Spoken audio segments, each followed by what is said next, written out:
Hi, everyone. Judge Andrew Napolitano here for Judging Freedom. Today is Thursday, November 2nd, 2023. Colonel Douglas Macgregor joins us. Colonel, always a pleasure. Thank you for your time and your insight. Is the Israeli government running out of time to save itself from the consequences of a massive ground invasion in Gaza? Well, I think it's certainly headed in that direction. I don't know if it already has. We have to listen to what the Russian ambassador had to say in the United Nations, as well as other leaders in the region. We have to note the recent meeting between the foreign ministers of Turkey and Iran, and then the conversations between the Iranian foreign minister and Mr. Erdogan. All of these things have an ominous tone about them. That doesn't mean that everything is about to fall on Israel immediately, but I think we're headed in that direction, and it doesn't appear that anyone in Washington is interested in halting the rush into disaster.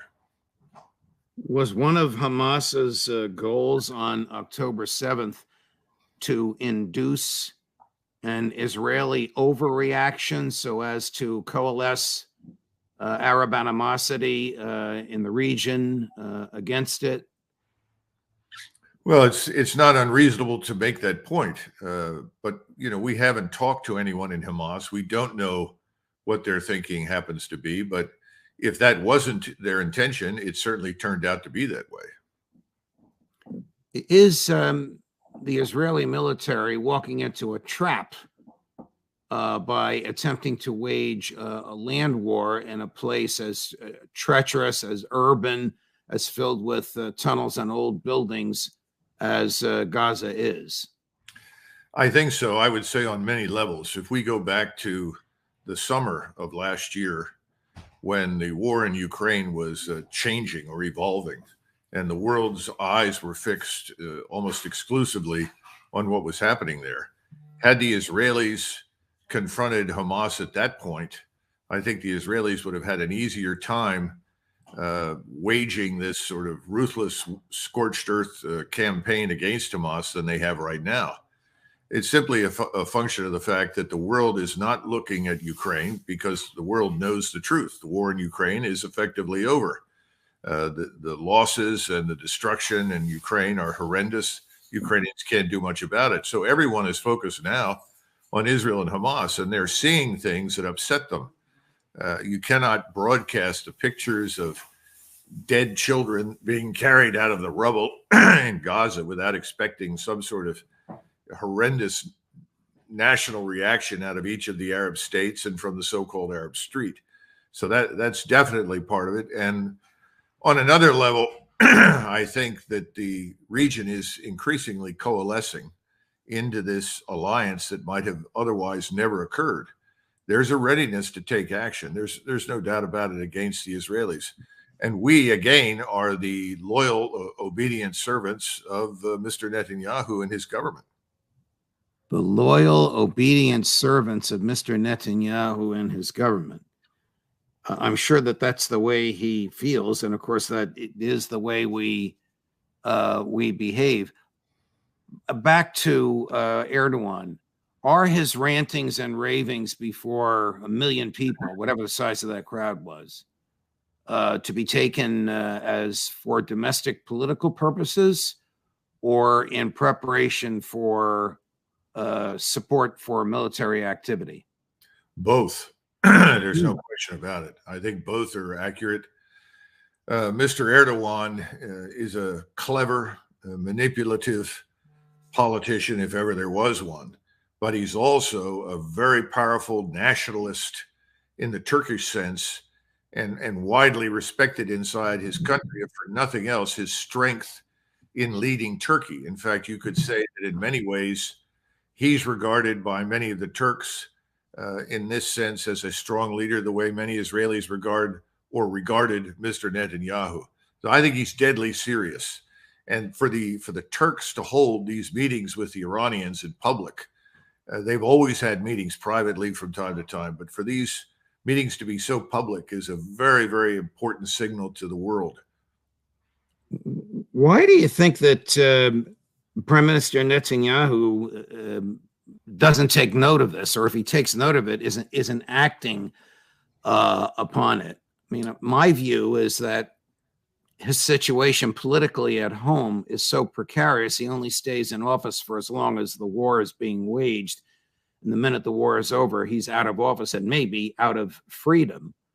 But I would think if Iran and Turkey are cooking something up, and with Erdogan riling up the masses, Netanyahu ought to take note of it and perhaps do something like pull the troops back or let humanitarian aid in. So my question is, if there's a ceasefire, who wins, or who's perceived as winning? You know, I don't know that there will be any winners if there is an immediate ceasefire. In other words, something happens right away. It'll take time to sort out, but I think whatever happens will work to Israel's disadvantage strategically. And I think Mr. Netanyahu, and by the way, I haven't met him. I don't know him. I've read other people's assessments, but I can't evaluate him personally.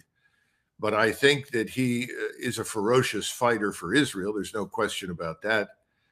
But I also think he's got us in a position where I think he believes this is the time to leverage American national power to try and settle accounts, if he can do it, with his neighbors.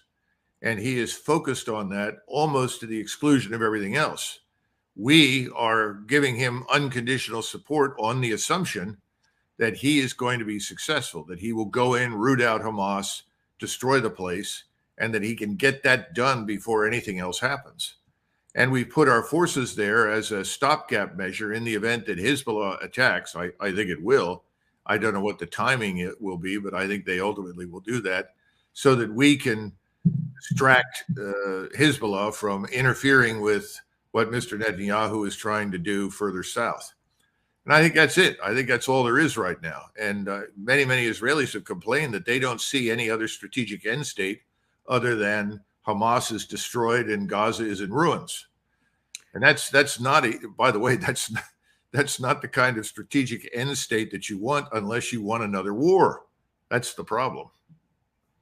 Here's Prime Minister Netanyahu, cut two, Chris, saying that Israel will never agree to a ceasefire. I want to make clear Israel's position regarding a ceasefire. Just as the United States would not agree to a ceasefire after the bombing of Pearl Harbor or after the terrorist attack of 9/11, Israel will not agree to a cessation of hostilities with Hamas after the horrific attacks of October 7th. Calls for a ceasefire are calls for Israel to surrender to Hamas, to surrender to terrorism, to surrender to barbarism. That will not happen. To me, that is just demagoguery. They could stop fighting for 48 hours and let water and food and fuel and medical supplies in. Well, I think that's true, but there's something else here. We're hearing these constant references to the Second World War. And yes, we destroyed Germany. Yes, we destroyed Japan. And the result was a 50-year Cold War with the Soviet Union because we had to spend the money and raise the forces to fill the vacuums that we created on the strategic level with the destruction of both Japan and Germany. There were voices in the British General Staff, voices in our own, that warned there is a reason why Japan should survive. There are reasons why the Germans need to survive. Right. We don't want Hitler. We don't like the militarists in Japan. But these two states have an important role to play in Eurasia, on the periphery of Eurasia. Don't destroy them or we'll end up holding the bag. Well, guess what? That's exactly what happened. Now, Mr. Netanyahu is taking these things and he really wants us to help him do to his enemies in the region what we did to Japan, even if it requires the use of a weapon of mass destruction. I don't think that's in our interest. And I think the longer this lasts and the more that Americans look at this, the more they will question the wisdom of this sort of thing. By the way, Lindsey Graham made essentially the same comments as Mr. Netanyahu. So they're on the same sheet of music.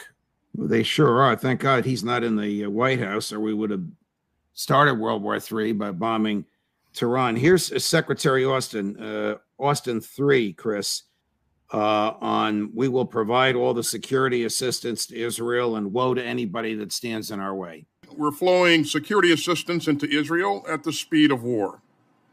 We're providing air defense capabilities, precision-guided munitions, small-diameter bombs, and other key equipment, including more interceptors for the life-saving Iron Dome system.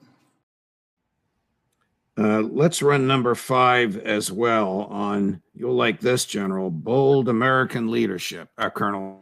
In both Israel and Ukraine, democracies are fighting ruthless foes who are out to annihilate them. We will not let Hamas or Putin win. Today's battles against aggression and terrorism will define global security for years to come.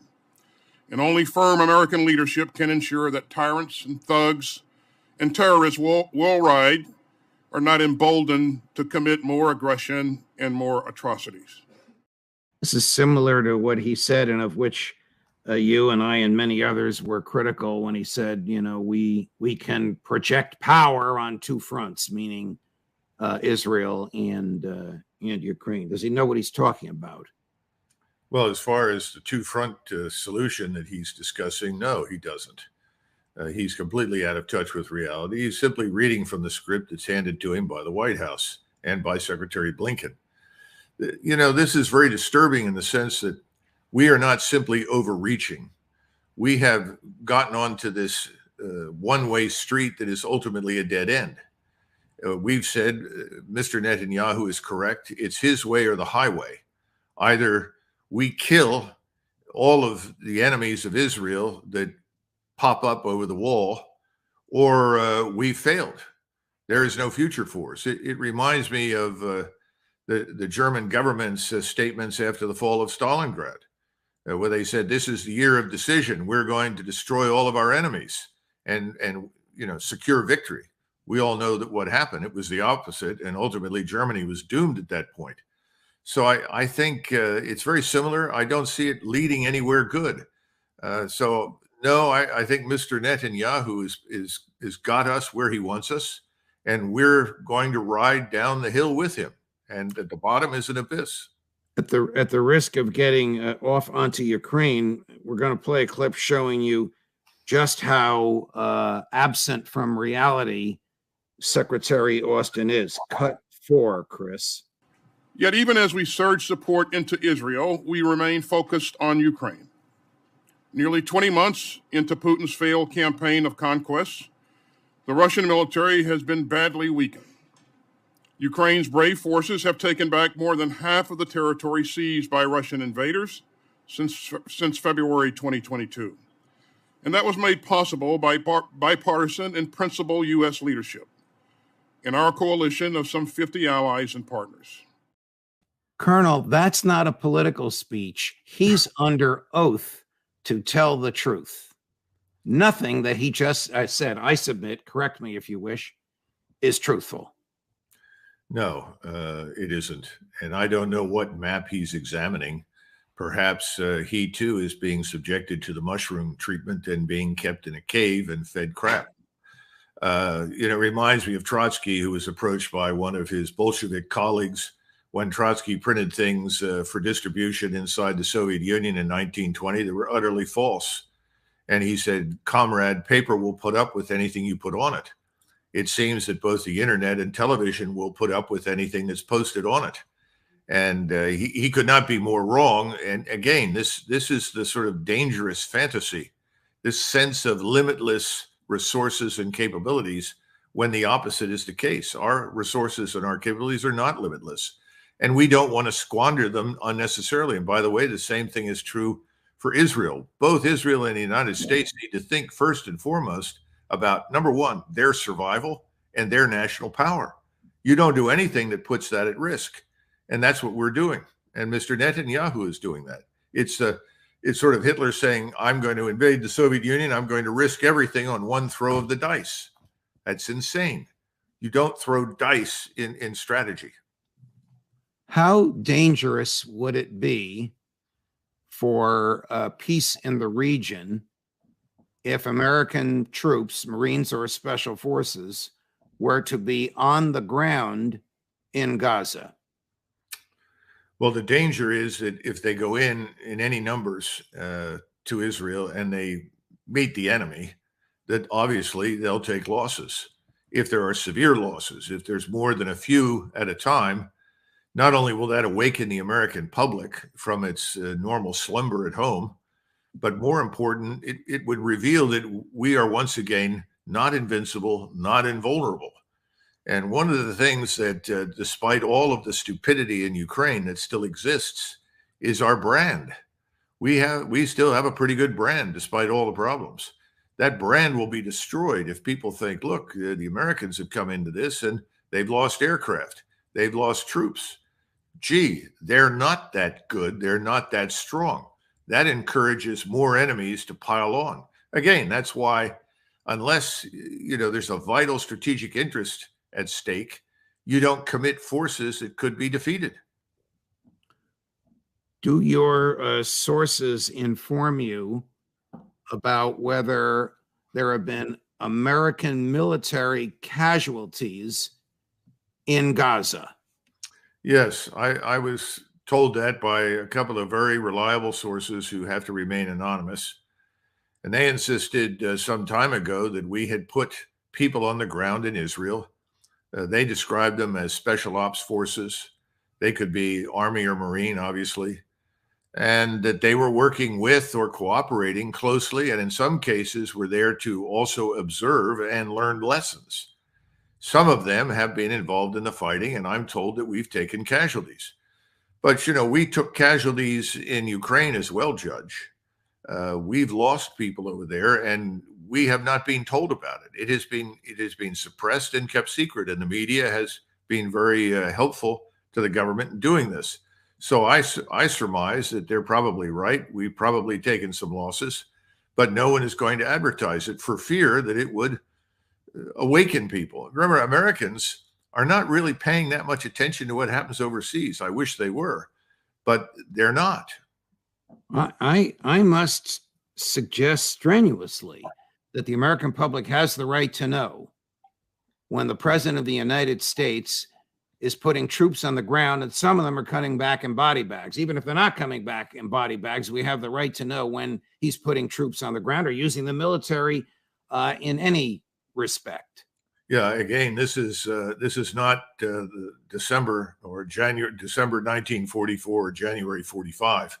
We took tremendous losses in the Battle of the Bulge. It was somewhere in the neighborhood of 140,000 casualties fighting the Germans.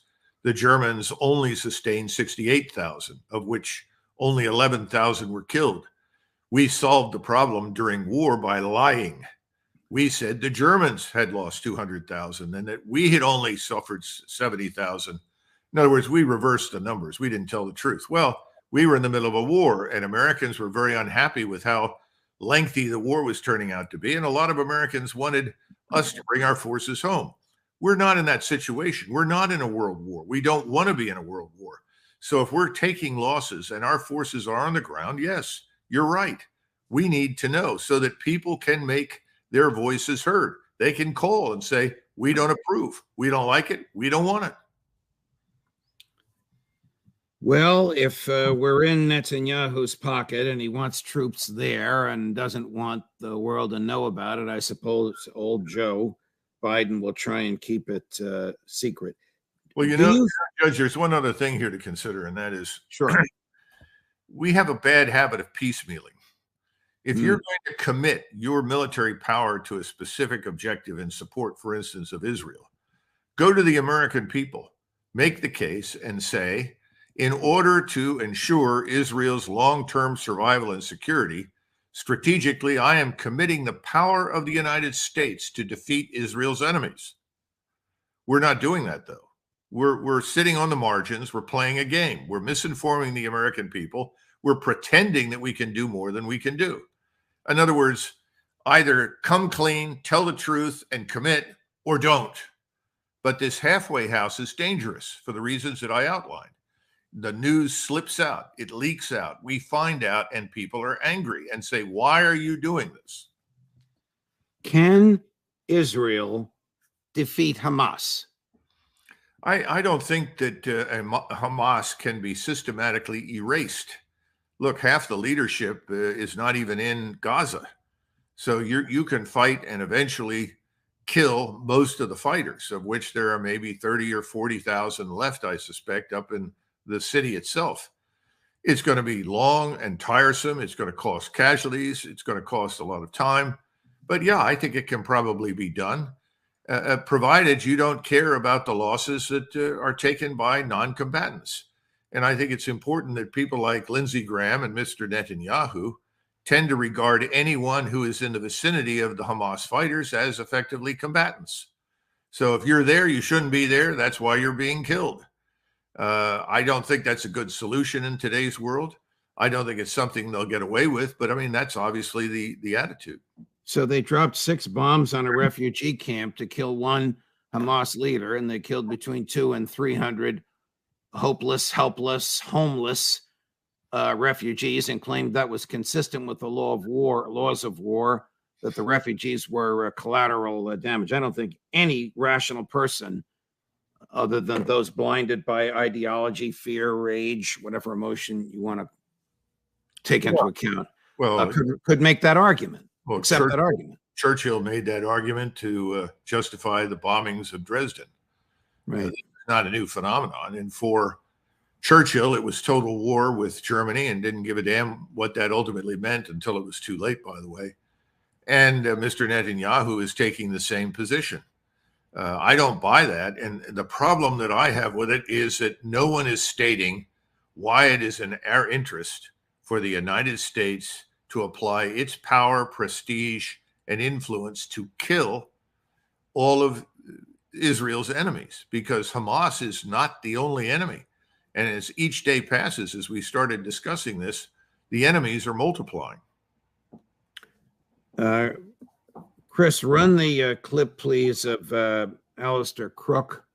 I would like the Colonel's comments on it. We both know Alistair. Here's what he told me just 2 days ago. You have written recently, and you're correct, it seems as though in one day of activity by Hamas on October 7th of this year, the Israeli social compact with the Jewish people who live in Israel and the Israeli myth of security and invincibility have been shattered.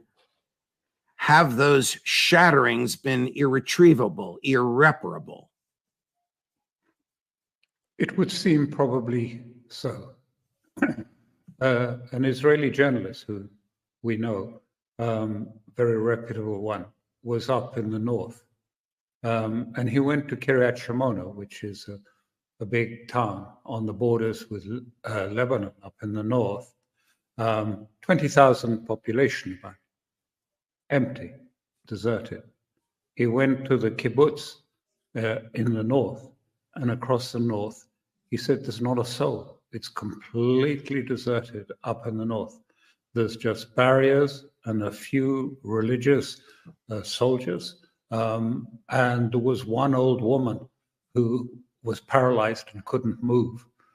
And she was the only person he found in the whole northern territories of Israel. And he said very clearly, these people, they said to him, we don't trust the government.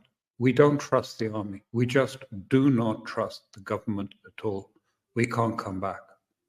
I think that view is shared by most Israelis towards Prime Minister Netanyahu and his extremist government? I think the majority of Israelis, whatever that majority is, that's perhaps 60%, perhaps it's 55%. That majority feels that what Mr. Netanyahu is doing is both justified and necessary. So I don't think the Israelis have lost complete confidence in the government. What always is amazing to me is how we routinely lie to the American people. When I say we, I'm talking about Washington, about a whole range of things. And the American people tend to be very forgiving. 6 weeks later, they're listening with great attention to what comes out of the Pentagon or the White House, and they're believing it, which is very strange to me. So I don't think it's completely gone. The other thing to keep in mind is that the Israeli settlers who are up in northern Israel, and I shouldn't say settlers, I would simply say inhabitants, they're citizens, they live there, as well as down in southern Israel, have of necessity been evacuated. They've left because the Israelis fully expect a full-scale war in the north as well as in the south. Can they fight two wars at the same time, or will that draw American troops in there? Well, I think we'll see when American air power is employed, because when Hezbollah attacks, we will undoubtedly commit American air power from the fleet. And I don't know how effective it's going to be. I don't know what the level of capability is in the region, specifically with regard to air and missile defense. I know that the Russians have some very good systems there that have performed well in Ukraine. What I don't know is whether or not they have been moved or will be made available to protect Hezbollah. And again, what happens when Hezbollah is attacked? It'll do enormous damage, but what happens when it's attacked? The Iranians sit quietly on the sidelines, or will they flow into Iraq and Syria and try to finish our forces off there? Will the Iranians launch missiles from their arsenal all the way to Israel? I mean, we have no way of knowing. And then finally, what will the Turks do? You know, the Turks, quite frankly, have never gotten along with Mr. Assad. But Mr. Assad is very weak. It may be that the Russians tell Mr. Assad to stand aside. If the Turks want to move through Syria to attack Israel, then let them go. The Turks have long said Syria is a Turkish province for all intents and purposes anyway. So this whole thing is unraveling, I think, at a very high speed. We're not seeing it because we're not being informed. We're not being told about it. Egypt is another one. Mr. Sisi's position with each passing day weakens.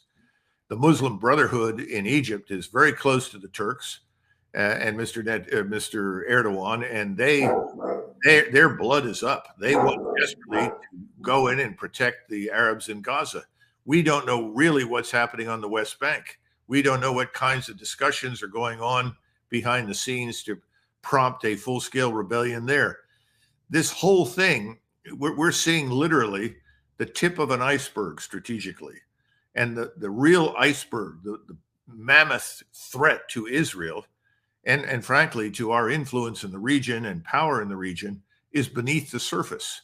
No one's talking about it. Instead, we get these ridiculous statements that absolutely are groundless from Secretary Austin or Blinken or the president saying, oh, we can do anything. Our resources are endless. We're stronger than ever. This is America. We can do it all. We cannot. That's the truth. Colonel, thank you very much for your time and for your analysis, as always. Who knows where this is going to go, but thank you for watching it for us and with us. Sure. Thank you, Judge. Of course. My friends, we are up to 226,000 subscriptions, well on our way to the 250,000 by Christmas. My profound thanks and gratitude. Thank you for staying with us. More to come today. Judge Napolitano for Judging Freedom.